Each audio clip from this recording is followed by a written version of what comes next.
Welcome to hit TV health. శీతాకాలంలో అతిగా సీతాఫలం తినేవారికి అలర్ట్.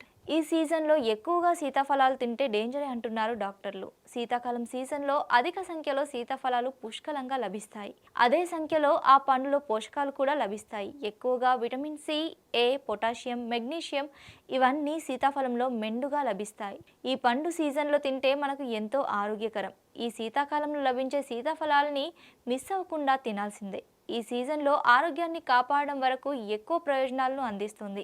కానీ ఈ పండ్లను అతిగా తింటే సమస్యలు కూడా తప్పవు అంటున్నారు వైద్య నిపుణులు. సీతాఫలాలతో అనేక ఆరోగ్య ప్రయోజనాలు ఉన్నాయి. ఇందులో ఉండే యాంటీ ఆక్సిడెంట్లు, విటమిన్ సి శరీరంలోని ఫ్రీ రాడికల్స్ ను బయటకు పంపుతాయి. సీతాఫలాలను ఎక్కువగా తింటే జీర్ణ సమస్యలు, అధిక బరువు, అలర్జీల రిస్క్ పెరుగుతుందని డాక్టర్లు అంటున్నారు. మధుమేహం ఉన్నవారికి సీతాఫలం ప్రమాదకరమని అంటున్నారు. ఎక్కువగా అజీర్ణం, పొత్తి కడుపు నొప్పి, అధిక ఫైబర్ కంటెంట్ కారణంగా మలబద్ధకం వంటి అనారోగ్యాల బారిన పడవచ్చు అంటున్నారు. సీతాఫలం పళ్లను అధికంగా తింటే కొందరు అసాధారణంగా బరువు పెరిగే అవకాశం ఉందని డాక్టర్ అంటున్నారు. ఈ పండ్ల నుంచి పెద్ద మొత్తంలో క్యాలరీలు శరీరానికి అందుతాయి. ఫలితంగా స్థూలకాయం బారిన పడవచ్చు.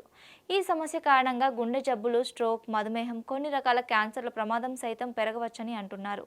అందుకే సీతాఫలాలను పరిమితంగానే తినాలని వైద్యులు సూచిస్తున్నారు. సీతాఫలం పండ్లను అతిగా తింటే అజీర్ణం, కడుపు నొప్పి, కడుపులో అసౌకర్యం, మలబద్ధకం, విరేచనాలు వంటి జీర్ణ సమస్యలు ఎదుర్కోవచ్చని అంటున్నారు.